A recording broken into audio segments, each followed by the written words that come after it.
to you for responding so promptly to the invitation that we sent towards the end of last week. And I'd like to thank the working group of members of the committee established by the whole committee that's helped set this up very quickly. The working group has agreed the topics to be discussed, and in consequence, the chairs who are representing the committee today. Prime Minister, the last time we had a Prime Minister before this committee was 12 months ago. The committee agreed this session will focus on the coronavirus crisis, but there remain very many other policy areas, such as Brexit, international issues, trade agreements, other domestic policies that require cross-departmental scrutiny. So, Prime Minister, can I just ask you for a housekeeping point? Can you commit to attending regularly this year, and preferably before the House rises again for the summer recess? Well, first of all, Bernard, can I say thank you very much to you and to your committee for your invitation, and I'm delighted that we're able to have this session. You're very kind to want to see me again more frequently. Can I, in spite of, even before we've completed this one, can I possibly get back to you on that? Obviously, there is a lot on at the moment. We have a big national campaign to defeat the coronavirus, get our country back on its feet, and there's a huge amount of work that we're involved in. So I'm sure your committee will appreciate that my time is scarce at the moment, but we will do everything we can to oblige. Well, I note that's not a commitment, but I must insist that that was a very, very strong message the committee wanted me to convey. I understand, and I'm delighted to be here today. And the colleagues have assured me their questions are going to be very short and to the point, and I would be grateful if you would confirm that you will give short and direct answers. I will do my utmost, Sir Bernard. And thank you for the advance copy of the announcement you're going to make in the committee. But without time to scrutinise in any depth, the committee is concerned that it does not wish to be diverted from the questions we've got. And if your announcement is lengthy, I'm afraid it will slightly lengthen the proceedings. I just warn you of that. I'm sorry about that. But if you can keep your questions short, that will help us. Answers short, that will help us. Of course. I'll go straight in. The committee is obviously extremely concerned about the issue of your senior advisor. This poll suggests large majority of the public believe that your advisor did break the lockdown rules. How much do you think this has undermined the moral authority of the government with the public at a time when public confidence in the government is so important? Well, Bernard, thank you very much. And I wasn't going to make a long announcement today about the test and trace scheme, but I thought perhaps your committee would like to interrogate me about it if they have a chance to read what we're doing. But on that particular matter, all I would say is that this has really been going on for several days now, or in the media at least. And I, of course, am deeply sorry for all the hurt and pain and anxiety that people have been going through throughout this period. This country has been going through a frankly most difficult time. We're asking people to do quite exceptionally tough things, separating them from their families. But I must say that I feel that from my advisor, to whom you refer, we've had quite a lot of autobiography recently. I've commented on it. I think people know my views. I really don't propose to add to it. And I think what the public do want us to focus on, Bernard, if I may, is I think they want us to focus on, as far as we politicians possibly can, on uniting our message to get to your point, and focusing on their needs and explaining carefully what needs to be done next to get our country through this epidemic. Prime Minister, you said on the 24th of May that Dominic Cummings had acted responsibly, legally and with integrity. And that reflects that special advisors are bound by the section on integrity in the Civil Service Code. Why have you not invited the Cabinet Secretary to conduct his own independent inquiry in order to give you independent advice? Well, I do think that's a reasonable question to ask. But as I say, we've had a huge amount of exegesis of discussion of what happened in the life of my advisor between 27th of March and the 14th of April. And quite frankly, I'm not certain right now that an inquiry into that matter is a very good use of official time. We're working flat out on coronavirus. What advice have you sought from the Cabinet Secretary about compliance with the code and that matter of integrity in the code? Well, I have no reason to believe that there is any dissent from what I said a few days ago. Has he had an opportunity to ask his own questions of your senior advisor? Well, I'm not going to go into the discussions that have taken place, but I have no reason to depart from what I've already said. Of course, it is unprecedented for a special advisor to have their own press conference in the Rose Garden in Downing Street. How did you consult the Cabinet before agreeing to this? Well, I thought that it would be a very good thing if people could understand what I had understood myself previously, I think on the previous day, about what took place. And there you go. We had a long go at it, and yeah, look, it's been a very frustrating episode, and I understand why people are have been so concerned, because this country is going through a horrendously difficult time.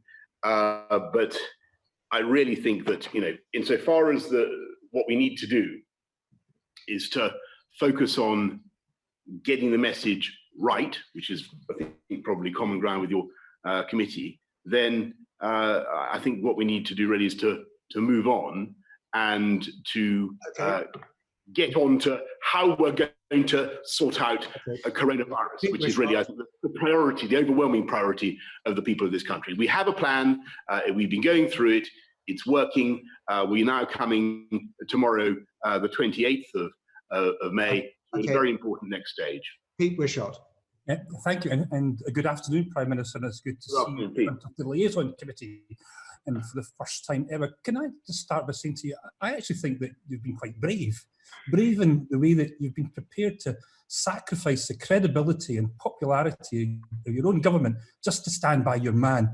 You've done something I've never seen done in the 20 years I've been in the House. You've somehow managed to unite a nation in condemnation and indignation over your handling of Mr. Cummings. And as the chairman alluded, 80% of the British public now think Dominic Cummings broke the rules. 63% said you should sack him. But the most worrying thing, Prime Minister, is 65% say his conduct makes it less likely that the public will now follow lockdown rules. Surely, Prime Minister, surely no man is more important than keeping this nation safe. Well, Pete, if I may respectfully say, in addition to what I've already said about that particular matter, a lot of what was written and said over Saturday and Sunday was false in respect of my advisor. It wasn't correct, and I think that he's had an opportunity to clear the matter up, and notwithstanding the various party political points that you may seek to make, I think the best, and your point about the message, I respectfully disagree. I think actually the best way to clarify the message, the best way for people to understand what we need to do next is for us all to move on and focus on what we're doing tomorrow, what we're doing on June. Sorry, Prime Minister, I mean, have you had a look at your inbox? My inbox, like MPs across the UK, is filled with people listing their sacrifices to follow the instructions that you set. I've had constituents who haven't been able to see their grandchildren and families for months. People not being able to visit dying relatives or attend funerals. You know what this looks like to them? One rule for those at the heart of government and another rule for everyone else. He won't say sorry. Will you say sorry on his behalf? Well, of course, Pete, I am sorry for the pain, as I say, the anguish and the heartbreak of so many people in this country. And by the way, there are people across government at every level who have been going through exactly the same privations and difficulties. And of course, we all understand that, and I share that. All I'm saying to you is that I think that what we need to do now, as politicians, as leaders, if we possibly can, is to set aside this row, because I'm afraid a lot of the allegations turned out to be totally false, and to move on. I've said what I've had to say about that matter. I think that insofar as it is correct to say that it is a distraction, then by that very argument, now is the time to leave it aside and move on. Point blank, but this is just growing and growing, Prime Minister. The anger is reaching fever pitch. Writing this out just looks like petulant defiance. It's almost like you're now goading the nation. You know that eventually you will have to let them go. Why don't you now just get on with it? Anything to add, Prime Minister? Pete, thank you so much for your point. I consider that to be, very, it's a valuable piece of you're making a political point and a piece of political advice. I consider that this government, what this government needs to do is focus on the needs of the nation, on sorting out this problem, and on getting our message across, and that's what we're going to do. Stephen Crabb. You're muted. Good afternoon, Prime Minister. You talk about the enormous national effort, you talk about the nation, but how frustrating for you is it that you, as the UK Prime Minister during this enormous peacetime crisis, the fact that we've not been able to act as one united kingdom with one single set of clear rules, one joined up strategy?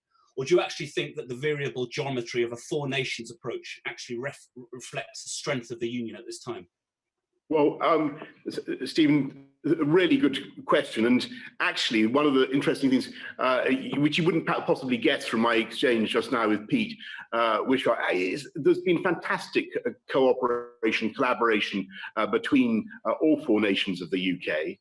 If you look at the differences between our approaches, they're very marginal. And to get to your point, it is very important that when there is a slight difference in the R, for instance, between one part of the UK or another, or when one of us has a slightly different problem with care homes, or as we're seeing in Scotland or Wales, it is entirely sensible that there should be slightly different approaches, and that's indeed what we have seen, and you see that in many European countries. Thank you, Prime Minister. So can I ask you that on that point about collaboration? One sentence. How influential were the criticisms of the Scottish and Welsh First Minister about the easing of lockdown rules ahead of your statement on May the 10th? Did they effectively put a break or temper your own instincts to go further? Is that the reason why you gave a more cautious statement on that day? Are they having any influence over the approach that you're taking? Well, Steve, we all work together, and I listen very carefully to what Mark says, to what Arlene and Michelle said, what Nicola says. Of course, we think about it together. Actually, what we said on May the 10th was a pretty cautious message. We decided to, as everybody knows, to have a relaxation that encourages people who must go to work for their job to go to work. It's still the case that if you can work from home, you should work from home. But we also brought in some relaxations on exercise and people's ability to travel to take exercise. Only in England. Only in England. And actually, I was struck by the congruence rather than the disparity. I think it sort of always suits those who have a separatist or an agenda to break up the UK to play up differences, when in fact the unity has been much more conspicuous than you might believe. Already 4 minutes behind, Prime Minister. Simon Hawke. Thank you, Sir Bernard. Prime Minister, do we not think, given the huge amount of cross-border traffic between the Republic and Northern Ireland, that we need to ensure that we are in as close lockstep as possible with the Republic in order to ensure, as we take our baby steps to release lockdown, that all of the people of the island of Ireland are as safe as possible? Yes, absolutely, Simon. And I know that you follow this very closely from your vantage point on the Northern Ireland Affairs Committee, and thank you for all your work there. Just to say that I have a very good working relationship with Leo Varadkar, as you may know. We talk about what we're trying to do together as much as possible. One interesting thing is that clearly Ireland, the Republic of Ireland, won't be affected by any changes that we bring in on quarantine. We'll keep the CTA, keep the common travel area. So, and as you know about the cooperation that's going on with the app, so working together as closely as we possibly can. Thank you. If the R rate starts to creep up and lockdown needs to be replaced either as it is or maybe more full and robust, my inbox tells me that as a result of the last few days, the response of the British people is going to be far less energetic than it was first time round. And that is as a direct result of the activities of your senior advisor. You're right to say that we know what your views are. Frankly, Prime Minister, I don't think anybody understands why you hold those views. So what do we say to our constituents who are likely to say, you can keep your lockdown if it has to come back? If other people don't abide by it, why on earth should we? Well, Simon, I must say, I don't think that's true about how the British people will respond to the next phases, to how to work the test and trace system. I don't think that's how they've responded at all throughout the crisis. Like, they responded with fantastic responsibility, and collectively we've got that R down and got the incidence of the disease down. But if just suppose for a second that you were right, which I don't accept, all the more reason now for us to be consistent, clear in our message, driving those key messages, particularly about washing your hands, maintaining social distance, isolating if you have symptoms. All those things will continue to be absolutely vital as we move into the next phase. We're coming down, the COVID alert system, we're coming down from level 4 to level 3. We hope we're taking a decision tomorrow, but all that depends. Well, as you know, what we're doing with schools, with non-essential retail from June the 1st, with car showrooms, with outdoor shops. But all that depends on our ability to continue to get the R down, and that means we've got to be ruthless in our message. Okay, thank you. Meg Hillier, briefly. Thank you. Prime Minister, you said that a number of the allegations that are made about Dominic Cummings were false. You were with him for 6 hours. Did you see the evidence to prove that?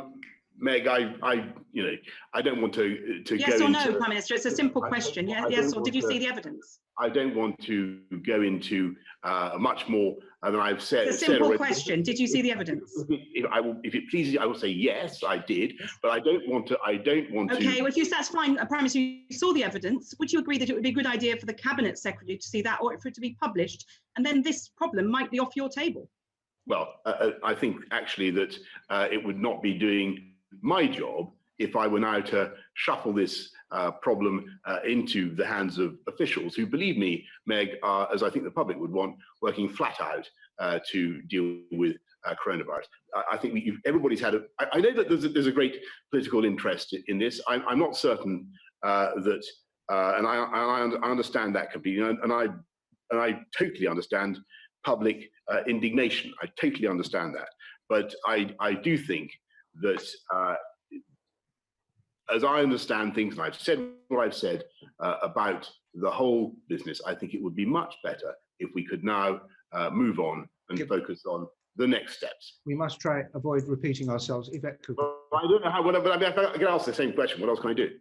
Thank you, Prime Minister. I have to say it is extremely surprising that you won't provide that evidence to the Cabinet Secretary or have any independent verification of it. But let me ask you about your instructions now to parents who either have COVID or have the symptoms of COVID, who won't know how seriously they're going to get it, and who have no local childcare available. Is the message to those parents now the one from Jenny Harries to stay at home unless there's a risk to life, and if you do get ill, contact the community hubs? Or is it the message from the Transport Secretary and the Communities Secretary to be able to travel to wherever you have a support network?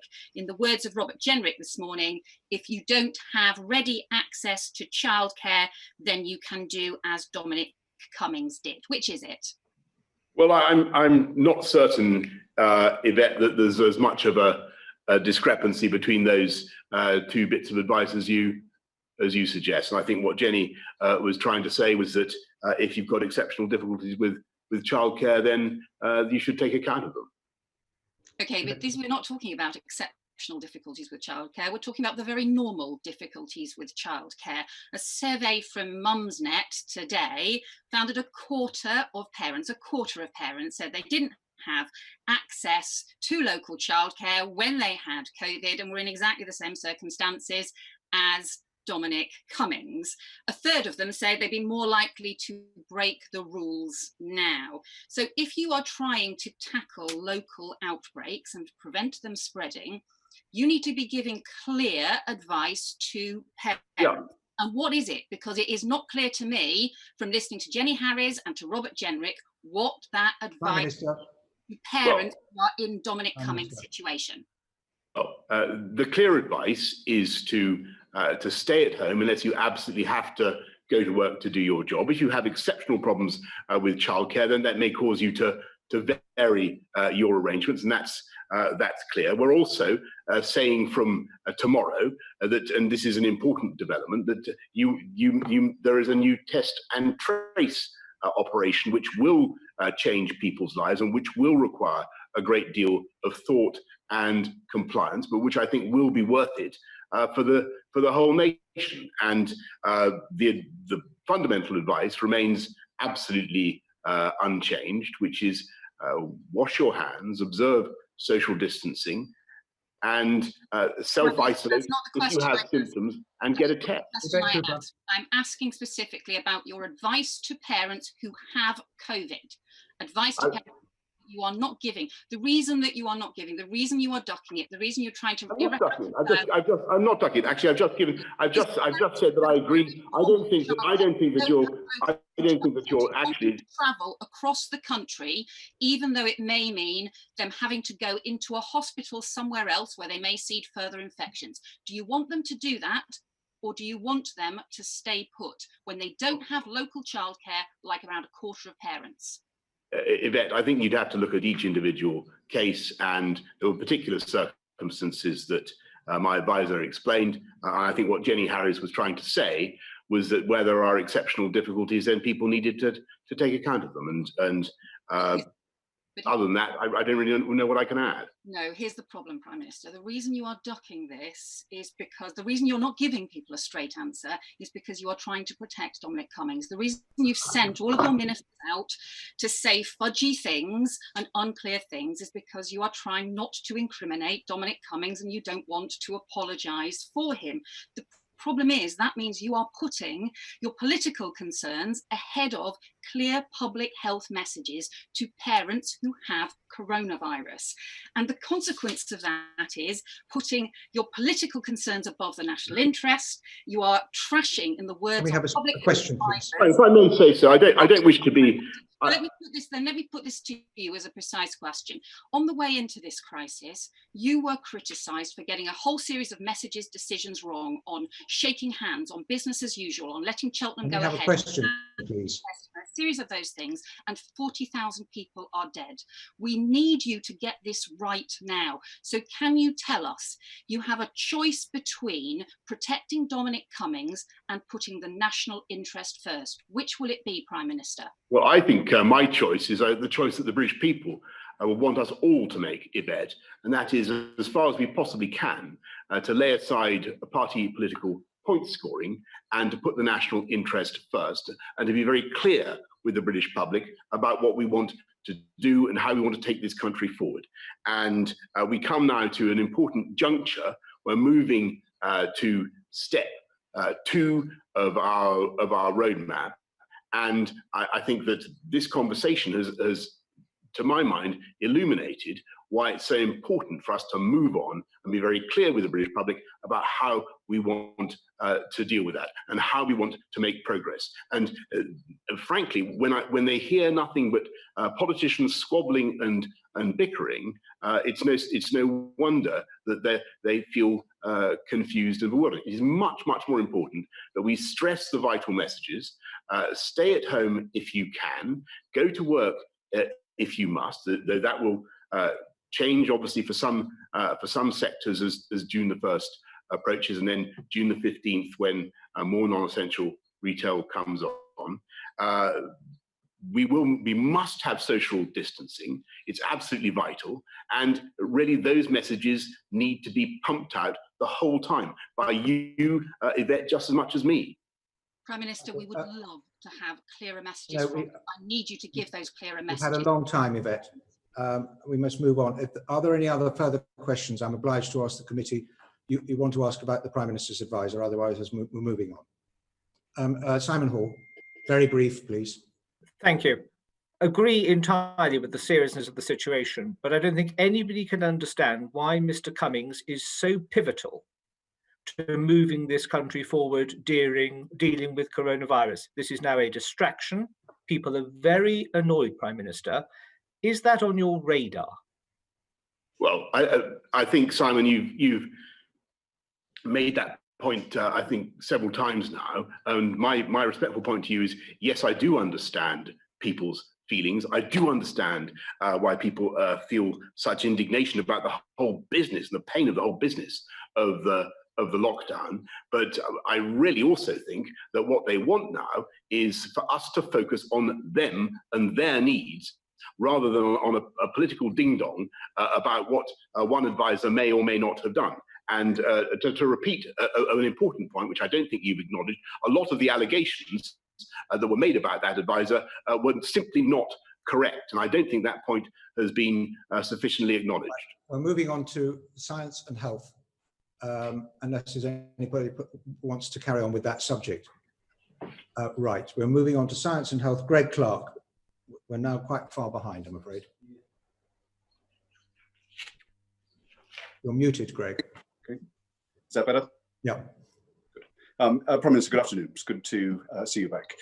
You get a lot of scientific advice. Do you see it yourself? I don't, Greg, thank you. I don't, good to see you too.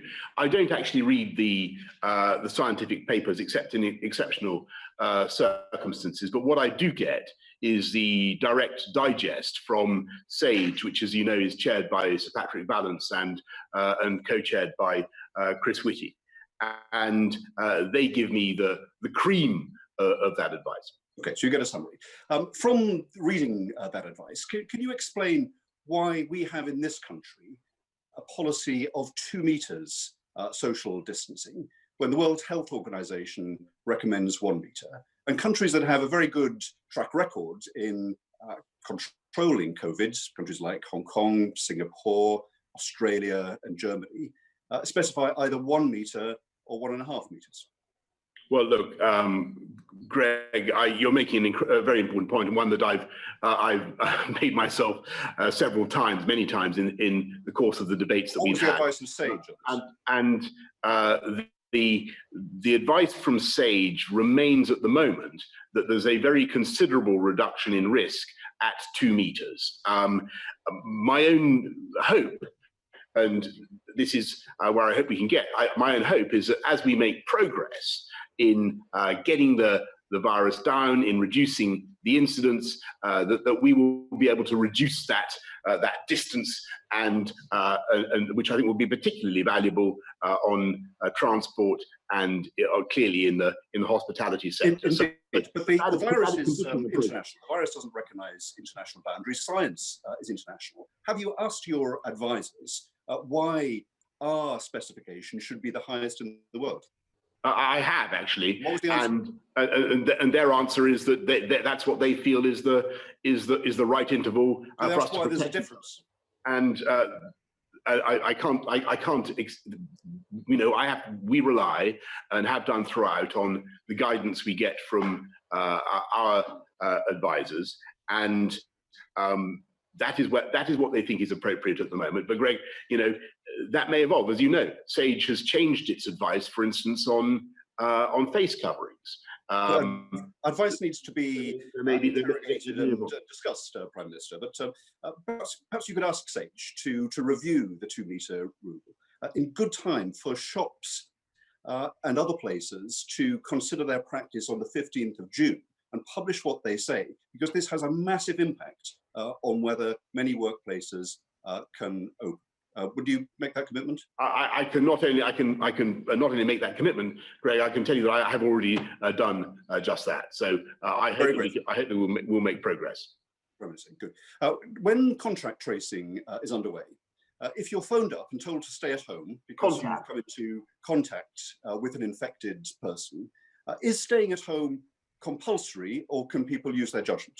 No, we want people to understand that this is something that is really not just good for them, because they'll stop spreading the disease to those they might love and know, but also good for the whole. Is it compulsory or is it advisory? We intend to make it absolutely clear to people that they must stay at home. But let me be clear. Matt will be. What do you mean by must? Is it a law or is it advice? We will be asking people to stay at home.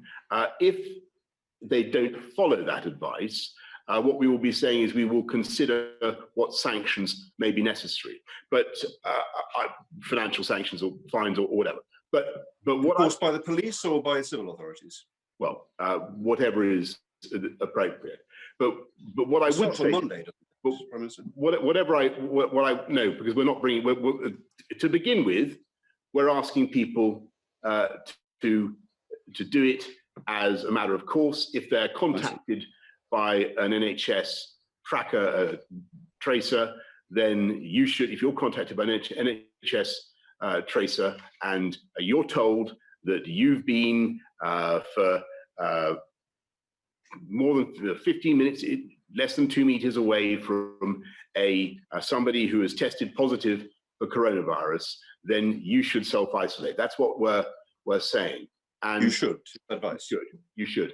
Now, Mr. Clark. If people don't, as I say, we will consider bringing in financial sanctions, fines. Last question, Mr. Clark.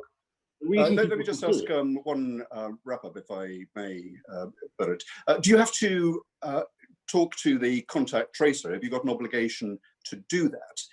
And would it not be a good thing to be able to offer anyone that is contacted an immediate test with rapid results, as conforms to international best practice, such as in South Korea, rather than advising them, as it seems, to lock themselves away for 14 days, not knowing whether they've tested positive? Sorry, let's be clear. Sorry, thank you, Greg.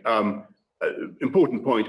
Clearly, if you are asked to self-isolate and you develop coronavirus symptoms, you will, of course, have a test.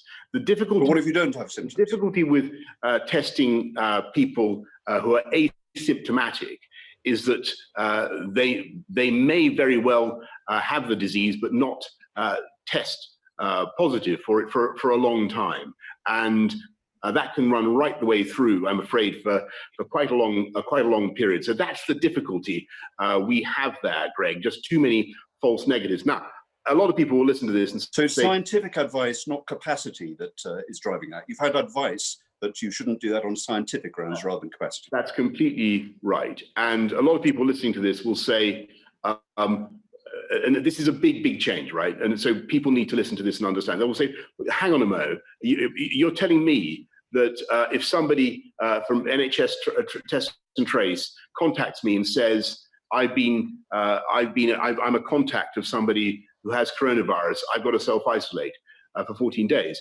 I'm afraid the answer to that is yes. Clearly, if they have a test and they test, and if they have symptoms and they test positive, then they're out after.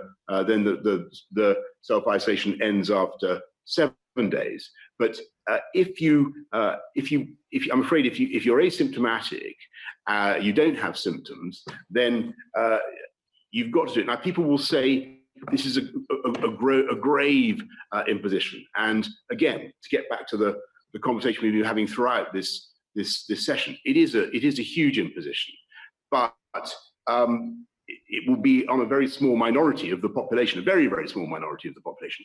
And I would just say to everybody that it's worth it, because that is the way that other countries, that is the tool that other countries have used to unlock the prison, to make sure that we can go forward. And so that captivity for a tiny minority for a short time will allow us gradually to release 66 million people from the current situation. So I do think it's the right way forward. Thank you very much. I think my time's up. Jeremy Hunt. Thank you, Prime Minister, and good afternoon. Today's announcement on track and trace could be an absolute game changer, but it's only possible because we have massively ramped up testing. So I'd like to start by asking why it took until April to introduce the 100,000 test target, even though our first confirmed case was in January. Well, Jeremy, I think, as you know, the difficulty we faced when this virus, we had several difficulties. First of all, this was a totally new virus, and it had some properties that everybody was quite slow to recognize across the world. For instance, it is possible to transmit coronavirus when you are pre-symptomatic, when you don't have symptoms, and I don't think people understood that to begin with. What was the reason for the delay, Prime Minister? Our testing operation, as you know, began much earlier. We did have a test, track and trace operation, but unfortunately, we did not have the capacity in Public Health England, to be absolutely blunt. We didn't have the enzymes, we didn't have the test kits, we just didn't have the volume, nor did we have enough experienced trackers ready to mount the kind of operation that they did in some other Eastern Asian countries, for instance. And I think the brutal reality, Jeremy, is that this country did not learn the lessons of SARS or MERS, and we didn't have a test operation ready to go on the scale that we needed. We now have that, and as you'll appreciate, during the peak of the epidemic, when numbers of cases were running very high indeed, test, track and trace would not have been appropriate. It's now the appropriate solution. Prime Minister, my question was really why we waited from January to April before expanding that capacity. But one of the consequences of that is that we couldn't test everyone who is being discharged from hospitals. Did you get any advice that doing that meant we could risk spreading the virus into care homes? No, and as you know, a huge effort was made to try to protect care homes, and don't forget that as Chris Hobson of NHS Providers has said, every discharge from the NHS into care homes was made by clinicians who, and in no case was this done when people were suspected of being coronavirus victims, and actually the number of discharges from the NHS into care homes went down by 40% from January to March. So it's just not true that there was some concerted effort to move people out of NHS beds into care homes. That's just not right. No, but there is obviously risk if you can't test people when they leave hospital. And countries like Germany insisted that care homes quarantine people arriving from hospital, and we didn't. Now, just on to today's announcement, which is so important. You said you want a world-beating system, and most people think that Korea and Taiwan are amongst the places that have done this best. But in those countries, the test results are returned within 24 hours. With us, it's 48 hours, twice as long. And that means that the people who are contacted because they've been near someone with coronavirus have longer to spread the virus to others. So why don't we get our test results back in 24 hours? Well, Jeremy, it's a very good question, and actually we are reducing the time, the delay on getting your test results back. And I really pay tribute to Dido Harding and her team. The UK is now testing more people than any other country in Europe, and she has put on. She's got a staff now of 40,000 people, 7,500 clinicians, 25,000 trackers in all, and they are rapidly trying to accelerate the turnaround time. I will send you the latest figures after this meeting, but we are reducing the delay the whole time. And I understand that. 48 hours, a chunk of them are already within 24 hours, and that chunk is growing. I understand that, but I've got 3 care homes just in my constituency that have had to wait more than a week to get their results back. And isn't the truth that actually turnaround time is just as important as the volume of tests? So why don't you as Prime Minister just say, this is a public health emergency, I want all test results back within 24 hours, because that would galvanize the system and make the test and trace system work much more effectively. Well, we have done that, and that's exactly what Dido. What you've introduced a 24-hour target. Yeah, absolutely, absolutely, okay.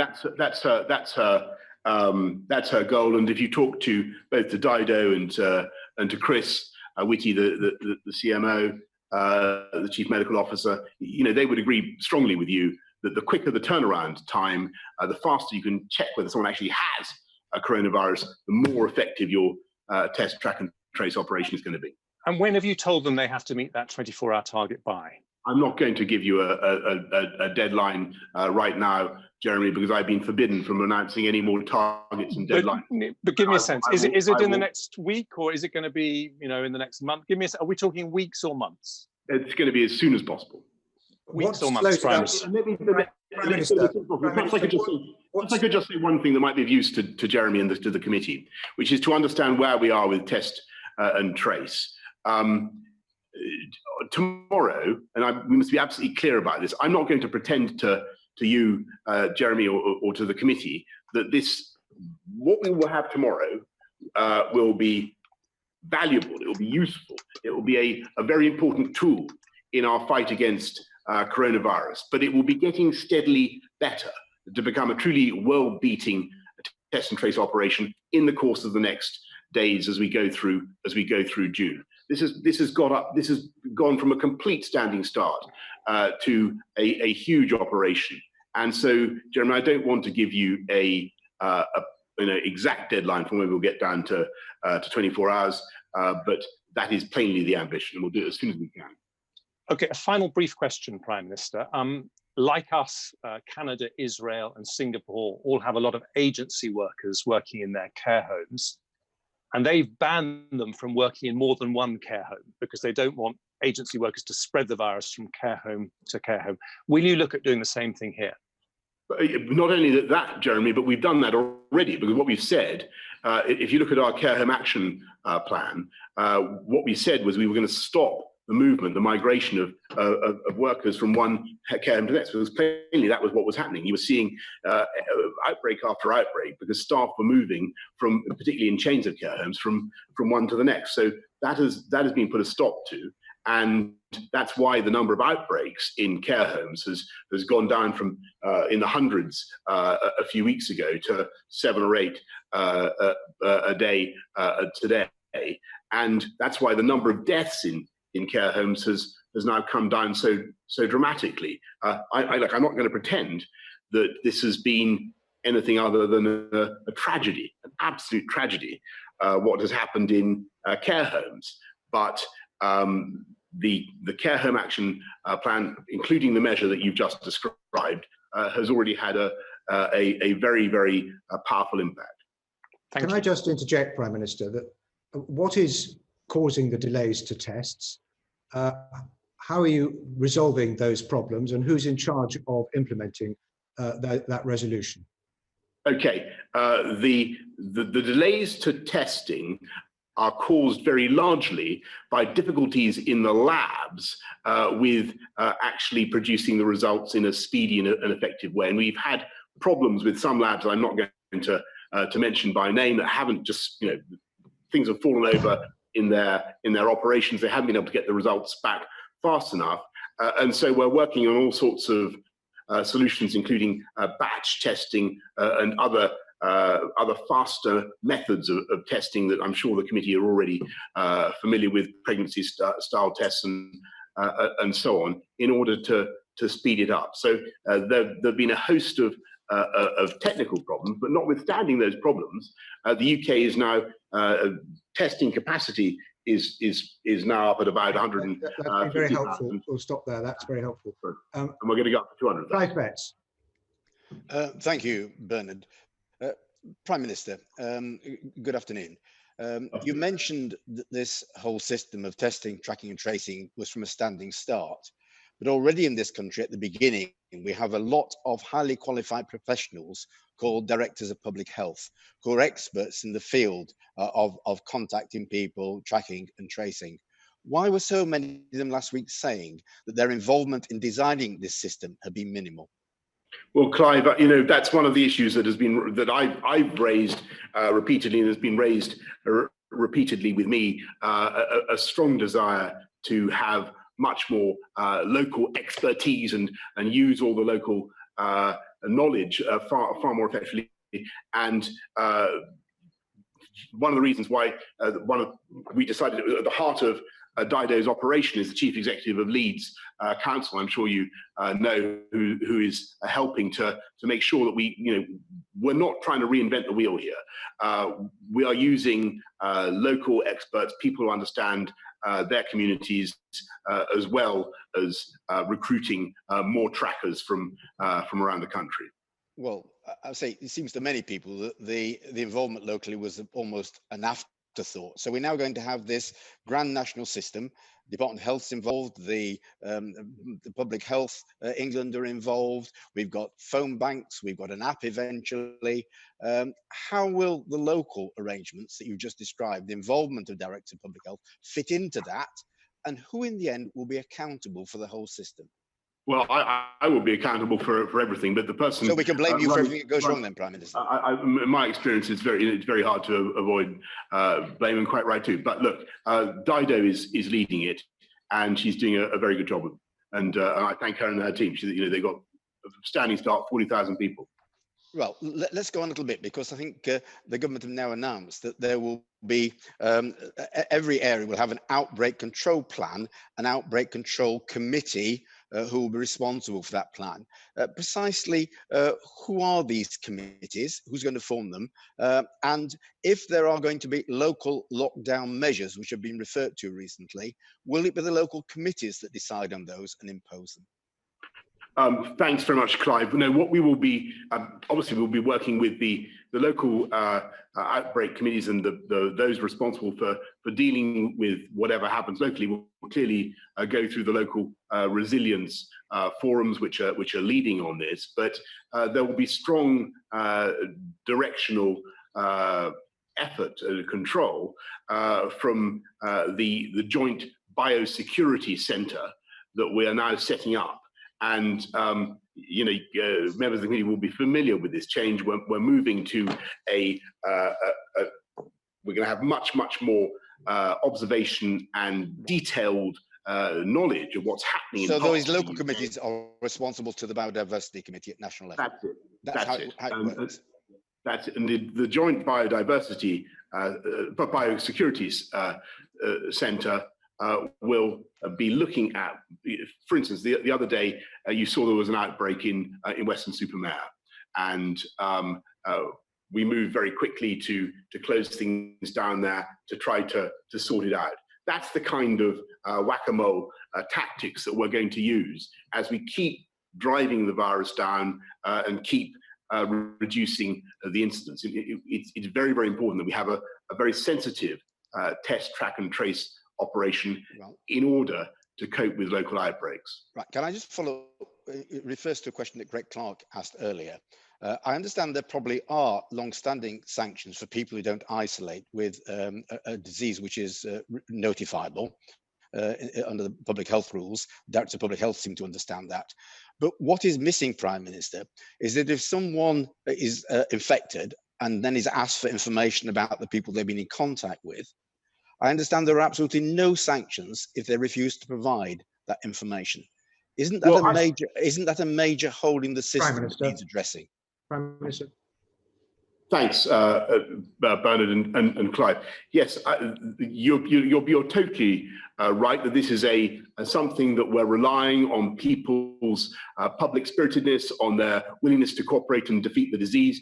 And I have to say that in other areas of very delicate, very sensitive areas where people do need to give details of their contacts, such as HIV transmission, it does work. So, Clive, I am confident that it will work in this case. But if it doesn't work, will you look at sanctions then? Because this is maybe something that we need to do. Well, obviously, we're relying very much on the common sense of the public to recognise the extreme seriousness of this. This is our way out. This is our way of defeating the virus, getting our country back on its feet. And I think people will want to work together. I think most people will, Prime Minister. It's those that won't that we have to deal with, surely. Correct. Clive, you're correct. And that's why I said what I said earlier on, I think, to Greg, that we would, of course, we would keep sanctions on the table. And as we develop the system, we will review constantly what kind of cooperation compliance we're getting. Thanks. Thank you, Bernard. Point well made, Clive. Thank you. Prime Minister, can you just explain who Dido is? Who is she? What is her role? Just for the public to understand. Dido Harding is a senior executive in the NHS who's crossed over to work full time now on bringing together across departmentally and across all the institutions involved, whether Public Health England or the care homes or whoever it happens to be, the test and trace operation. So she is responsible for NHS test and trace. And that's what's being launched this evening by Matt, and that's what goes live tomorrow. Very good. We will now move on to reopening of schools. Robert Halfon. Thank you, Prime Minister. Thank you, Chair.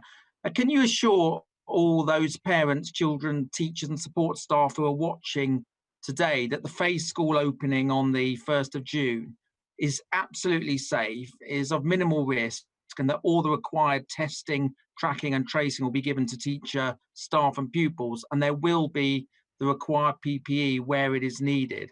And is it still the government plan to have all primary school years going back a month before the summer holidays?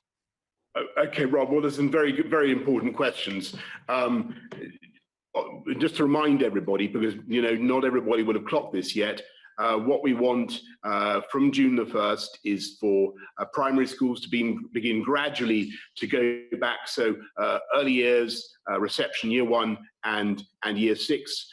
We know we can do it in a safe, socially distanced way. That's what we want. We accept that not everybody will necessarily go back on day 1, but we do expect people to return to school in those class groups.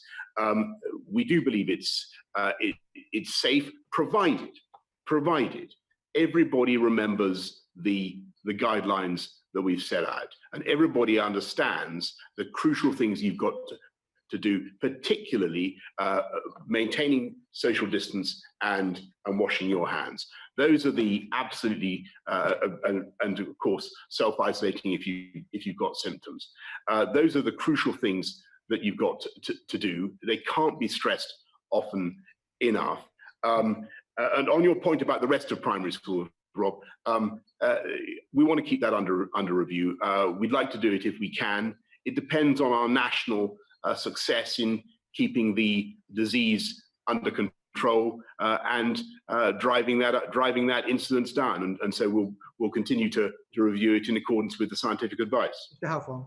Thank you. We know that roughly 86% of vulnerable pupils are not at school and learning. And a survey of 900 heads in England suggested that around 700,000 state school pupils are not doing any schoolwork. There is a potential decade of educational poverty in the offing and possibly a safeguarding crisis. So will you support a catch-up premium supported by a volunteer army of retired teachers, graduates and charities, alongside opening of summer schools to help those left behind children catch up with their education and get much needed pastoral and wellbeing support? Yes, I think, Rob, the short answer is I want to support any measures we can to level up. You know what we want to do in this government, and there's no doubt that there's a huge social injustice taking place at the moment because some kids are going to have better access to tutoring, to schooling at home, and other kids aren't going to get nearly as much, and that's not fair. And that's one of the reasons why we need to get schools back. I think that's something that people in this country do understand. They do understand the basic social injustice there. You've got lots of good ideas there. The catch-up fund, making a particular effort to tackle the needs of disadvantaged kids. Don't forget that we're already making sure that children from disadvantaged backgrounds get laptops and tablets and routers where necessary, but I agree with you that there's a lot more that needs to be done. Mr. Halford. Thank you. On apprenticeships, the starts have fallen by 7% on last year. We know that a significant amount of apprentices are being furloughed or being made redundant. We're in danger of destroying our dream of building an apprenticeship a nation. Will you consider introducing an apprentice guarantee offering every young person from the age of 16 to 25 a guaranteed apprenticeship, providing they get the qualifications from level 2 right up to degree level? Well, Rob, I'm going to, all I will say to you is that I totally agree that apprenticeship is going to play a huge part in getting people back onto the jobs market and getting them into work. And we will look at anything to help people. It's going to be a difficult time, but there are also great opportunities to give people skills now that they perhaps need and haven't been getting over the last few years. So we're going to focus on that as well. But why not give them an apprenticeship guarantee? Because there will be a lot of people young people needing skills and jobs in the aftermath of the coronavirus. Well, we will be doing absolutely everything we can to get people into jobs, and I will look at the idea of an apprenticeship guarantee. I suppose it's something that we'd have to work with employers to deliver. We'd have to think about the funding of that. But you know, this is a government that has done some pretty astonishing and creative things with helping business in the last few months, and that's the kind of thing we could well consider. We are going to need to take exceptional steps to help our young people into work, and we will. Finally, I've got very brief, please. Yeah, I've got my question, which have been guaranteed by you, Mr. Chair, that Cambridge University is become the first university to announce it's moving all its lectures online until summer 2021. Yet another university, Nottingham Trent, which is an award-winning university, is going to have blended mix of campus and online learning. Should higher education follow the example of Cambridge or Nottingham Trent? And can I just finally ask, should every student who's working in the NHS during the coronavirus have their tuition fees reimbursed this academic year at the very least? Okay, Rob, you're piling on the some questions here. On your final one, I will come back to you on NHS students, or students who are working in the NHS. I'm sorry. We'll give you an answer as soon as we possibly can. On your point about Cambridge and Nottingham Trent University, obviously, I think it's a matter for universities, but clearly, I think the implication of your question is that face-to-face tuition is preferable, right? Well, I hope that all universities understand that and see that that's also important for their students and for social justice. Thank you, Mr. Stephen Timms. Thank you, Chair. Can I pick up that social justice point and ask a question about a couple in my constituency? They both work, they have 2 children. The husband's employer didn't put him on the job retention scheme, so he has 0 income. His wife is still working, but her income is less than their household rent. They have leave to remain in the UK, but no recourse to public funds, so they can't get any help at all. Isn't it wrong that a hard-working, law-abiding family like that is being forced by the current arrangements into destitution? Hang on, Stephen. Why don't they? Why aren't they eligible for universal credit or for employment support allowance or any of the other? It's a very good question. It's because they have no recourse to public funds. That's a condition that's attached to their leave to remain. They've been here for years. Their children have been born in the UK, but because for a 10-year period they have this no recourse to public funds, at the moment they can get no help at all. Where are they actually from? The couple I'm thinking of are from Pakistan, but it applies to anyone from outside the UK. And they can't get furloughed, obviously not. Well, look, I'm going to have to come back to you on that, Stephen, because clearly they're people who've worked hard for this country, who live and work here, should have support of one kind or another. But you've raised a very, very important point. If the condition of their leave to remain is they should have no recourse to public funds, I will find out how many there are in that position, and we will see what we can do to help. I'll be most grateful. The Children's Society said, I think 2 weeks ago, there are at least 100,000 children in families in exactly that position. They've got leave to remain, they're law-abiding, they're hardworking, they've got no recourse to public funds, and many of them can get no help at all at the moment. So I'll be very grateful. I'll be very interested. We look forward to a letter on this matter, Prime Minister. Mr. Timms. You will get it. Thank you very much.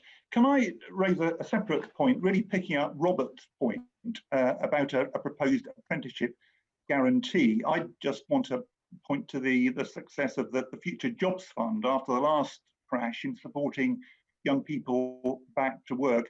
I wondered whether you'd agree that we are going to need some pretty radical measures to tackle unemployment after the crisis, particularly to support young people who everybody, I think, is suggesting are going to find it particularly hard to get into work.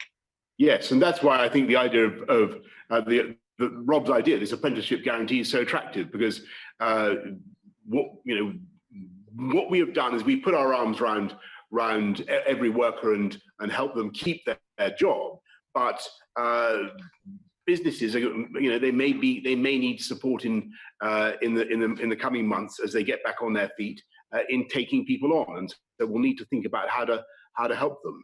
And at the same time, look, let's face it, this country does have skills deficits. We do have a productivity gap still.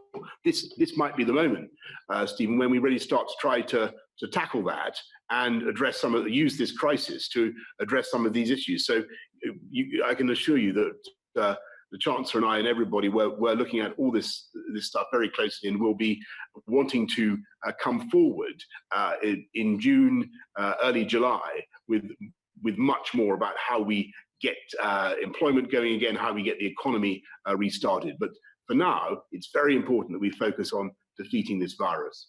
Okay. After 2010, the last crash, we had an ambitious large-scale employment support programme. Of course, for the last few years, unemployment has been low. Employment support has been much more modest. I wonder if you'd recognise that we are going to need, again, and perhaps this is what you've just been suggesting, we are going to need, again, a much bigger employment support programme after the crisis than we've had in the last few years. I think it's very likely, Stephen, and we've done some things that I think have been right and have been overdue. I mean, I think lifting LHA, local housing allowance, up to 30% again of rent of market of the local market. I think that's the right thing to do.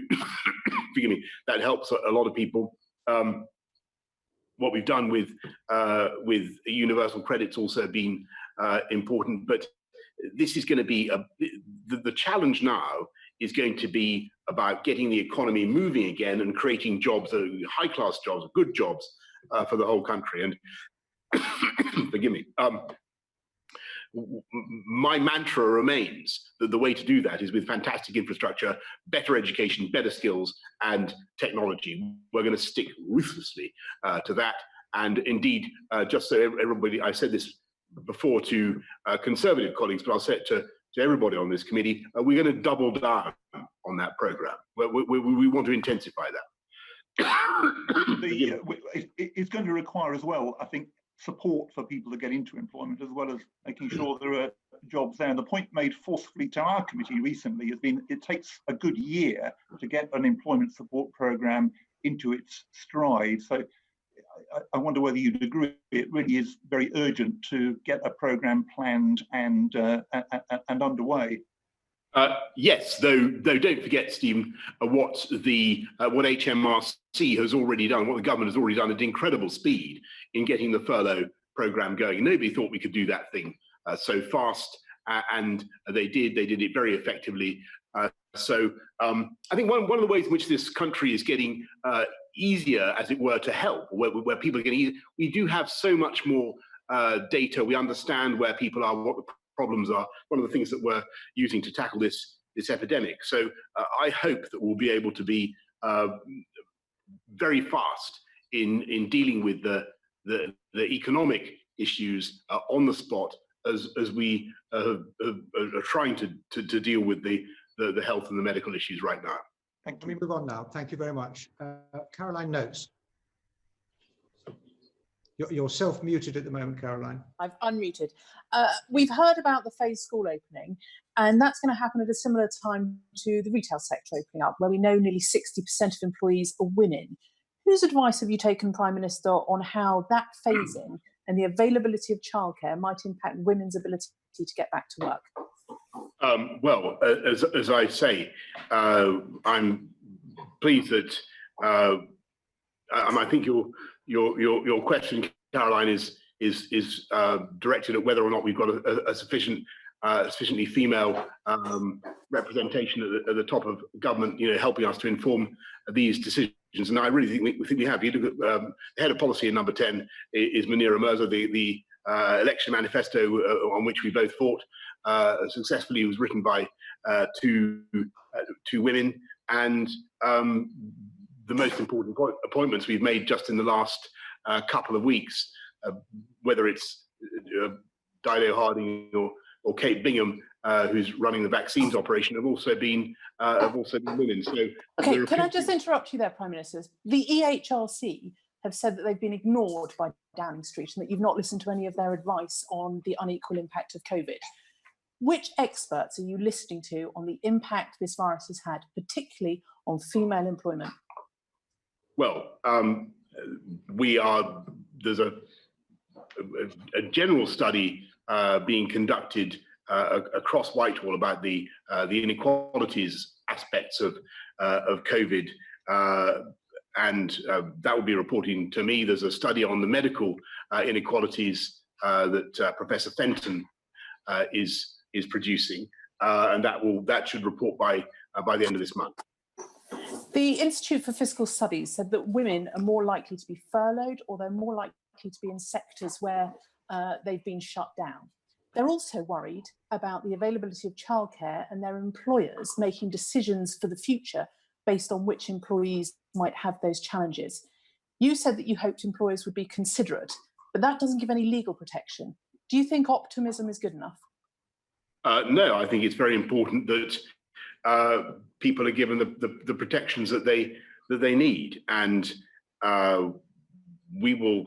I think it's true that more women have been furloughed, but it's also true that the furlough scheme is more generous than virtually any other scheme around the world. And I can't think of any other country where people have been given 80% of their wages at up to £2,500 per month in the way that the UK has done.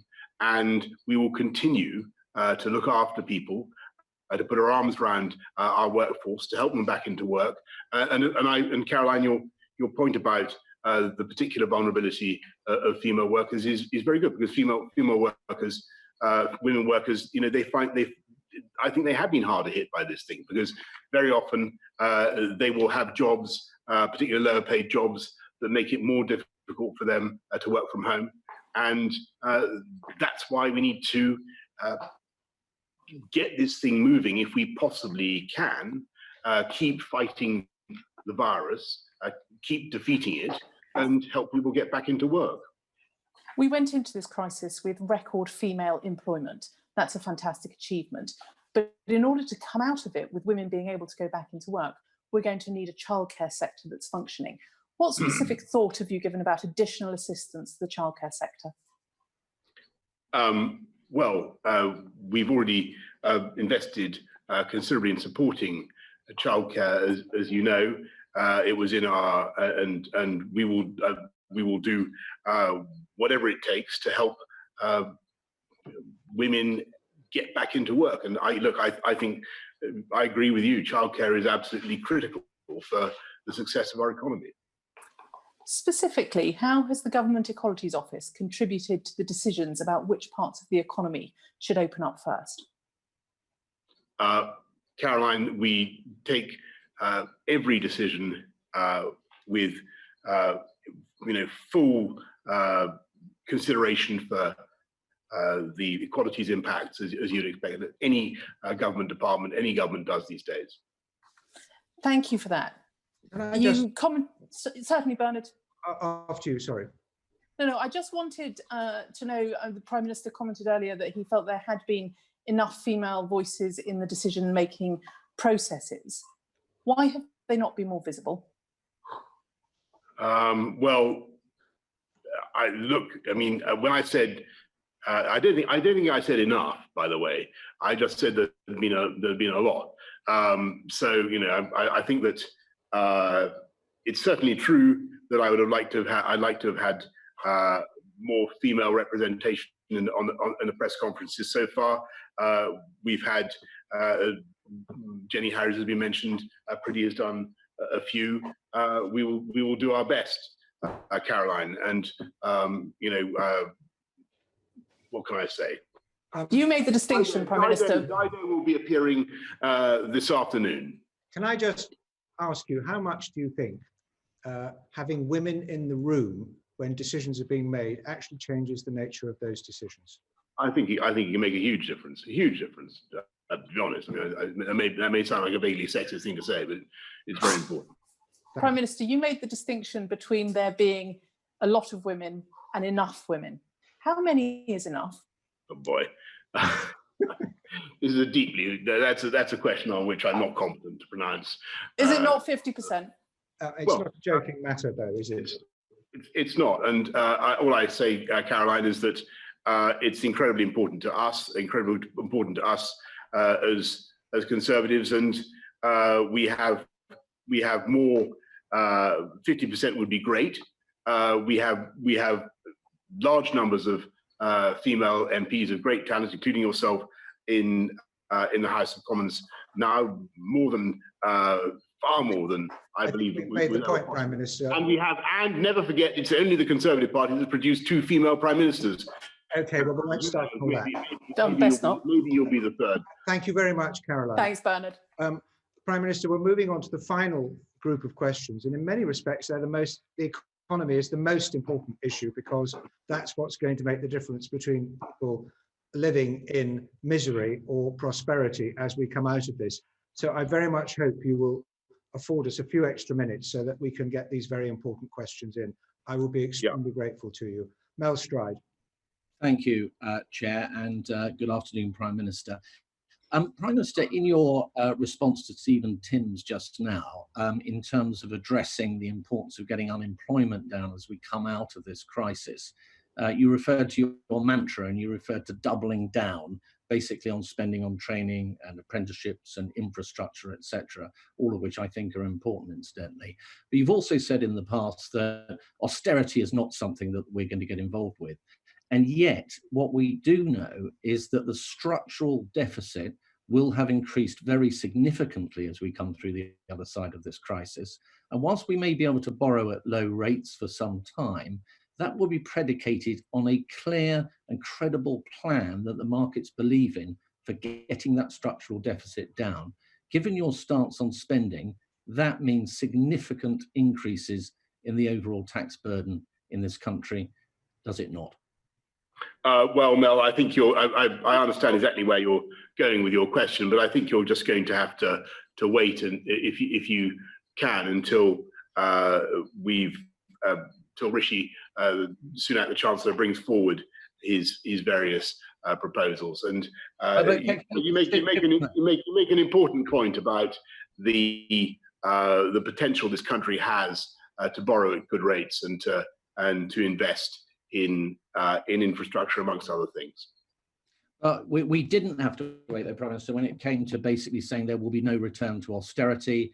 In other words, that spending at pre-crisis levels will be broadly maintained. So what is your statement now on taxation? Is it, we'll have to wait and see what the numbers look like, or is it, well, you can give a similar assurance that, broadly speaking, taxes will remain at the same kind of level as they were? I think I would share your instincts, Mel, to try and keep taxes as low as we conceivably can, consistent with our desire to invest in our fantastic public services. But I don't want to anticipate what we're going to do on our economic package. That's for a bit later on. If I may say so, just Bernard said just now that the most important thing was the economy. Yes, of course, but we won't have a strong economy unless we can get coronavirus under control, unless we can continue with our roadmap and defeat it. And that is, I think, what we should focus on right now. Okay, can I just zero in on one particular group that are being particularly damaged by the economy, and they've already been referred to by Rob, and that's young people. There's no doubt they are bearing the brunt in terms of job insecurity, job losses, the effect on their lifestyles and living standards and so on. And we need to do a lot, as you've recognised, to support them as we come through this crisis. Now, at the same time, if we go back to spending, one of the big spending commitments that you have in the manifesto here is the triple lock around pensions. And in fact, as an MP that represents an elderly constituency, if I may put it that way, I think that's very important. But can you today give us a categorical assurance that that particular manifesto commitment will be met? We're going to meet all our manifesto commitments, unless I specifically tell you otherwise, Mel. The manifesto you and I fought on is, and it's an important point, because we won't be blown off course. We will deliver 40 new hospitals. We're well on track to delivering 20,000 more police officers. We will recruit 50,000 more nurses, and heaven knows the need for those nurses has never been more apparent to our country. We're going to get on. We're going to get on with our program, and we've got a fantastic agenda for this country of uniting, levelling up, and that's not just what that means. Is investing in policy. I'm sorry to get very quickly, but I want to keep it to tax. So just so we're very clear, no rises in income tax, VAT, hi, Mel. I think when you were doing your job, as you did it so well in the Treasury, I don't think that you would have made any kind of commitments, fiscal commitments, in this kind of committee. But you know where my instincts lie, and they're very much the same as yours. I was just picking up on that we will meet our manifesto commitments, which includes no increase in the rates of those particular taxes. They're very broad-based and heavy lifting, and that's quite a commitment to stick to if you're also not prepared to bear down on spending to at least some degree. Could I just ask a final question, which is, firstly, to say I think broadly the Chancellor has done a very good job actually in terms of stepping in and supporting the economy through this very difficult period with the furlough scheme, etc. But inevitably, by moving at such scale and at such pace, there have been gaps. And one of those relates to the self-employed who work through their own company and take self-employment income by way of a dividend.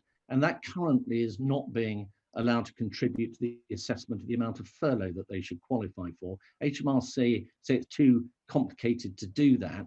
I suspect it's one of those areas that a hand reaching down from the top, such as yours, Prime Minister, could slice through the Gordian knot.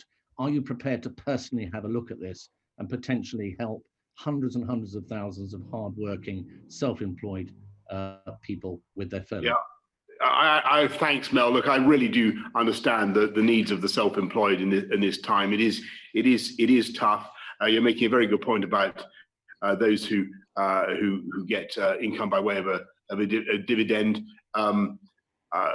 We will look at that, whether that can be set against the furloughs, which I think what you're proposing. Again, I think that when you look at in the round at what the UK is doing to look after our employees and self-employed, it's a pretty awesome package, and we mean it. But this particular extra cash, I will have to discuss with my friend next door. I'm grateful. Thank you, Prime Minister. Right. Moving on, Darren Jones. Thank you, Chair. Prime Minister, how much of the British economy do you expect to end up in some form of state ownership as a consequence of Project Birch? Well, I can't give you a figure on that, Darren, but suffice it to say, I mean, getting back to what Mel, and we're going through quite extraordinary economic times, and no, I understand. I don't want you to repeat the answers you've given to my colleague, Mr. Stride, because of time. But to maybe extend the question for you, could you give us an idea about how the government will prioritise support across different sectors? Will Airbus or McLaren, for example, get different support to, say, the hospitality and tourism sectors, or will they all get the support that they need? We will do, Darren, whatever is appropriate to each sector. Prime Minister, what is appropriate? That's my question. I can't give you a hierarchy. Okay. My second question, Prime Minister, at what level of unemployment do you think it's right for the government to intervene to provide pay or secure work for people after furlough payments have come to an end? Well, we're going to do everything we can to get everybody, Darren, back into work. Thank you for that answer. And to build on Mr. Stride's question, the self-employment income support scheme comes to an end this weekend, whilst furlough for employed workers continues until October. Why is that? Well, we will, as we said, as I think the Chancellor said, when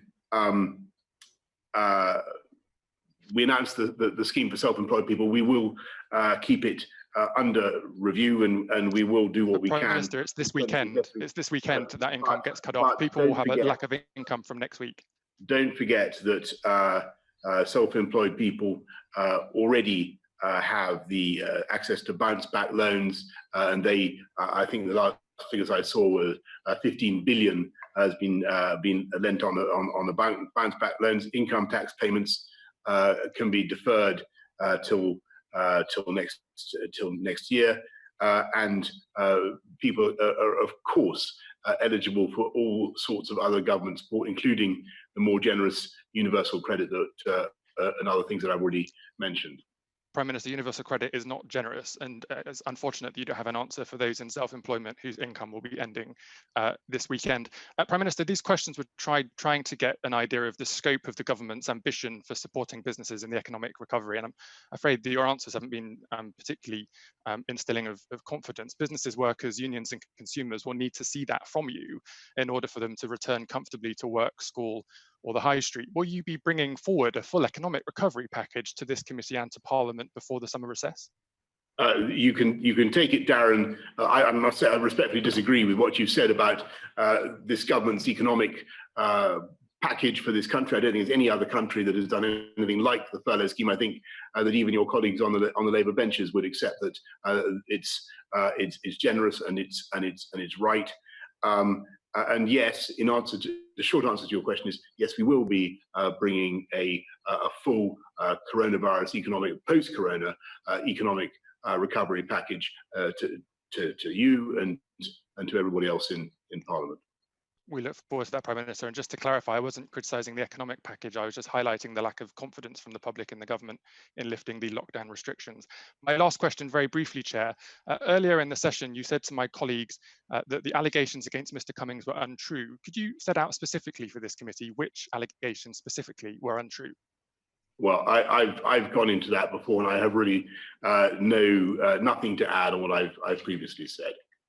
You didn't answer the question today, though, Prime Minister, about which allegations were untrue. Would you like to take this opportunity to do so? I tell you why I don't want to go back into that, Darren, which is, as I've said, I think repeatedly to other distinguished members of this committee, it is my strong belief that although I understand people's frustration, people's indignation with the whole business, believe me, I do. I think that what the country wants is for us to be focusing on how to go forward on the test and trace scheme that we're announcing today, on how we're going to protect their jobs their livelihoods and defeat this virus. And that, I think, is where the energies of all politicians of all parties should now be directed. Well, thank you, Prime Minister. I'm grateful to your commitment today to bring that post-COVID economic package to this committee before the summer recess. We look forward to seeing it. Thank you, Chair. Thank you. I don't know if you're going to get it exclusively, Darren. That's what you said. That's what you said, Prime Minister. It's on the record, and we look forward to seeing it. As members of the House of Commons, you will be the benefit. You will get it, but I'm not. I'm not promising a world scoop to the liaison committee. Well done, Darren. Thank you for your questions. No, Darren. No. Hugh Merriman. Thank you, Chair, and good afternoon, Prime Minister.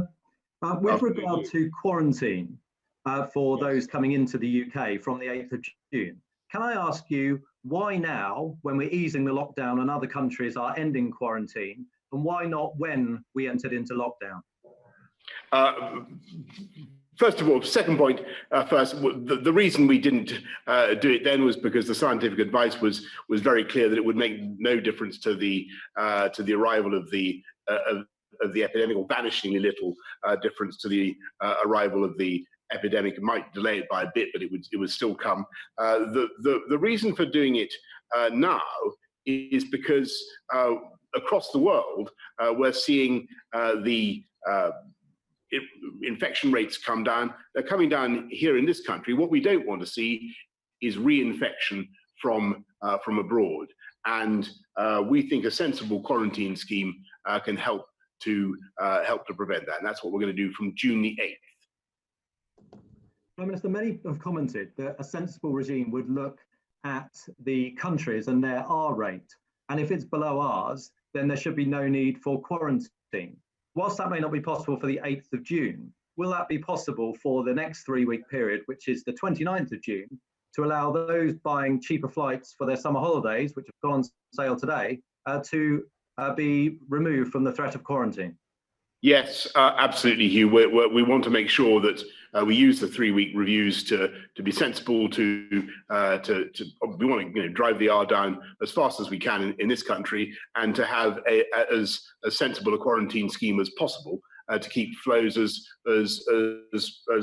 generous as we can. What will have to change between now and the 29th of June for these air bridges to be accepted? We'll have to agree them with the other countries concerned, but we'll also have to make progress on our in tackling the disease, and we'll have to have evidence that the other countries are in at least as good a position as we are. Well, that looks positive. What looks negative are those workers in the aviation sector, and I know British Airways, many of whom will be in your constituency, who are under threat of not only losing their job, if they retain it, having their terms and conditions slashed. Prime Minister, can I ask you, why is the furlough scheme called the Job Retention Scheme, when companies like BA can put their employees on furlough and then put them under threat of redundancy at the same time? Can this be changed? Well, look, to be perfectly frank, I am concerned. I won't go into individual companies, but I am concerned about the way some companies are treating their workforce, and you're raising a very important point. Hugh, I want to see, this country is nothing without its workforce, its labour.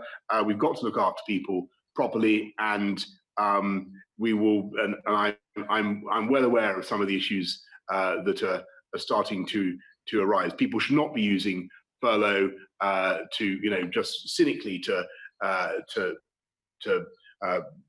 keep people on their books and then get rid of them. We want people back in jobs. We want this country back on its feet. That's the whole point of the furlough scheme. And Prime Minister, you'll be aware that Willie Walsh, the Chief Executive of IAG, has tried for years to slash the terms and conditions of his staff, has failed because the staff have had enough power. They don't have the power now. Is there something that government or Parliament can do to step in to stop this action before it occurs? Look, Hugh, I'm aware of this issue, and we're actively looking at what we can do. I'm grateful. Thank you. Chairman of the Public Accounts Committee has a supplementary question. Muted, Meg. Thank you, Chair. Prime Minister, you've been very clear throughout that you want to be focusing on the agenda, that you said, and I quote, you want to be very clear about what we want to do. You want to stress the vital message, stay at home if you can. And obviously this is vital for the economy to get back up and running. So are you concerned now that the message during lockdown was so unclear that your own advisor did the right thing, but the rest of us didn't understand what we could do? No, Meg, I think that the message during lockdown was very clear, and people who had the virus, including my advisor, isolated for 14 days. People stayed at home, and Prime Minister, you say this, but we've all been contacted by many people who've been living in very difficult circumstances, who didn't know they could do what your advisor did. And if that's the level of clarity of the message, aren't you concerned that going forward, this is going to cause a real problem as you expect the economy to get back up and running? And I think that the most important thing now is for everybody to focus on the next steps, and for everybody to look at the test and trace scheme. Probably it won't affect you. You probably won't be contacted. But if you are contacted and you are told that you've been in contact with someone... Well, Prime Minister, that's a different thing to my question. So perhaps it's not really answering my question, but back to the chair. And Meg, if you're saying that the message was so unclear, or is so unclear, I really dispute that. Actually, I'm looking at the figures every day. We're seeing continual compliance of a fantastic level by the British public, because they understand, we all understand, that defeating this virus requires common sense, and it's working. And it was thanks to the British public working together that we prevented the overwhelming of the NHS. And I remember, I was looking back at my notes for early March, we were terrified that we were going to run out of ventilators, the NHS would collapse. That didn't happen because people followed the advice. Well, Prime Minister, I mean, my question was about the clarity of messaging going forward. Thank you. Can I, Yvette, if you've got one sentence, I will forgive you. Very quick follow-up to the question from Hugh Merriman about the decision not to have quarantine at the borders in the early stages of the crisis, Prime Minister. We obviously heard from Patrick Vallance, who said many cases came in from Italy and Spain during that period. And told by Professor Wilder Smith that between 1,000 and 10,000 people with coronavirus came in that period. You still haven't published the scientific advice that you were given for that decision. Will you now publish that advice, please? Yes, and I think what Patrick has said is that all the advice is from SAGE is going to be published, including the SAGE minutes, Yvette. And I just go back to what I said in answer to Hugh about the decisions going into the virus. I mean, the epidemic on quarantine, on closing borders. Don't forget, Italy closed its border completely to China, and yet had an appalling outbreak. Our advice was that it would achieve very little by way of epidemiological protection. It could only delay, and that there were other reasons why it was essential. Yvette, I'm sorry. Prime Minister, did you finish that point? Yes, and there were reasons, for instance, for repatriating UK nationals, for making sure that we had access to medical supplies from overseas. We needed to keep aviation going.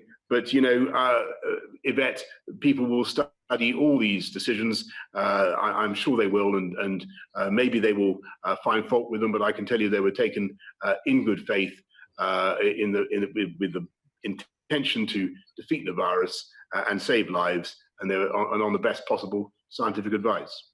Prime Minister, may I just ask, how will quarantining not retard the recovery of the economy?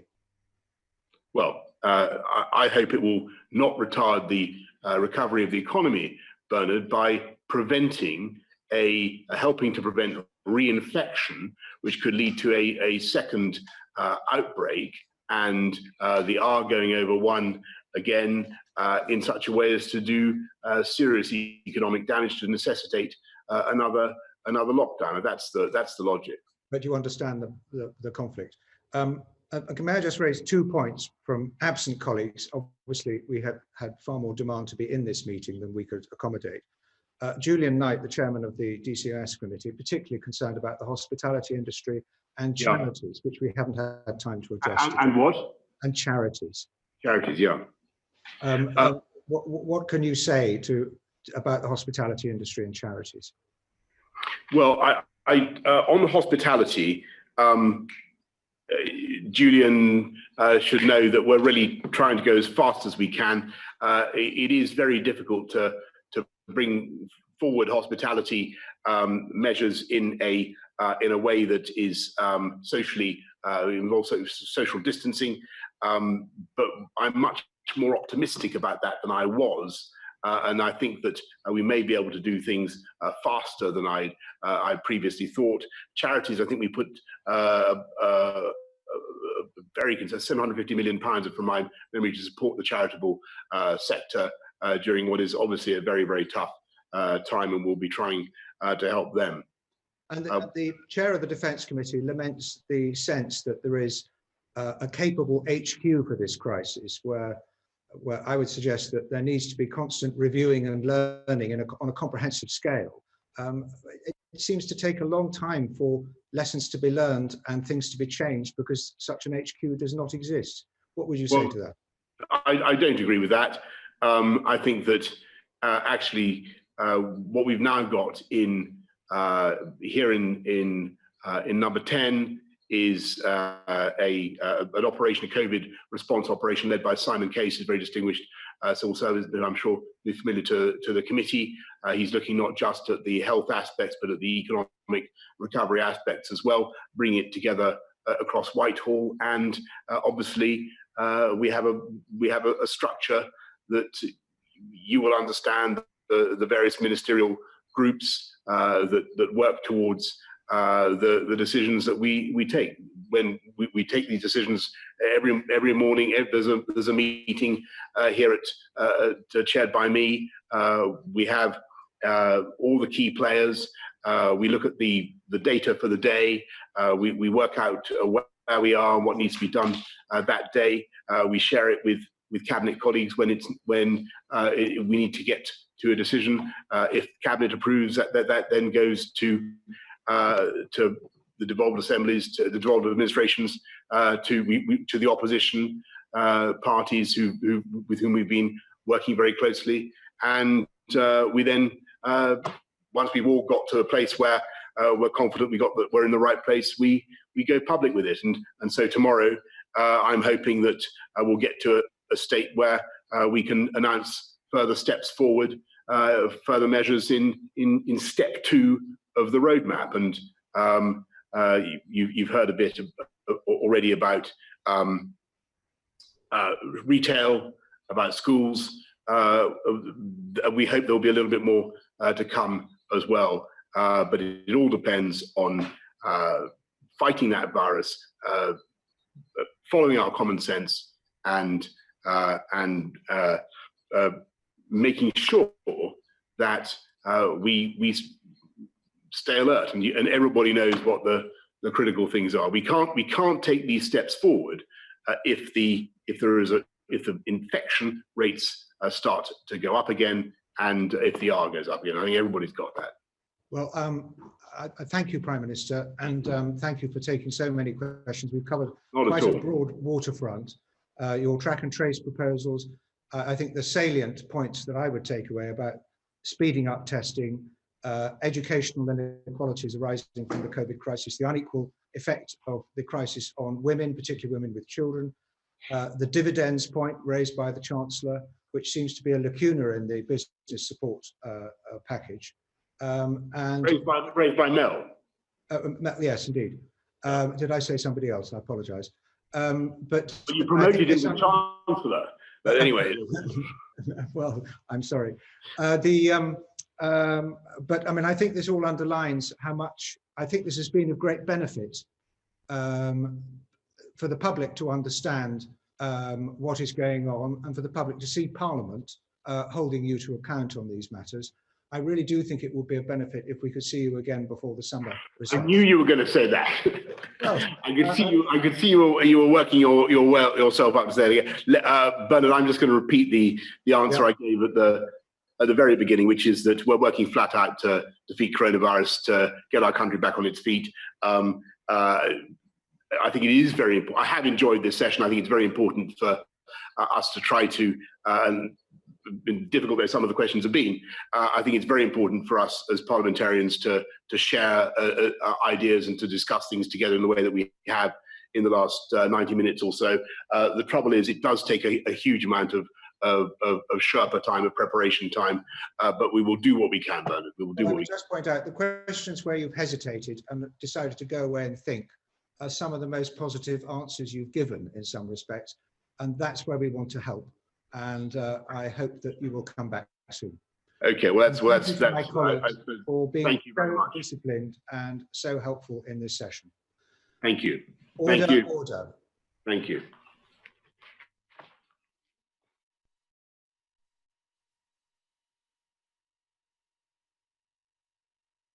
Aye.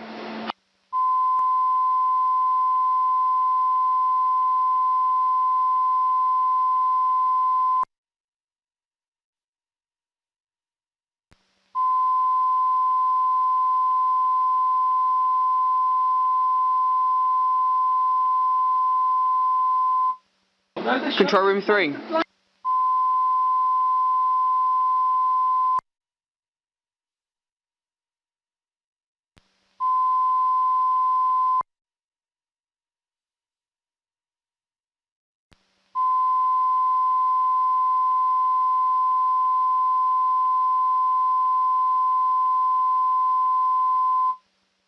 Control room 3.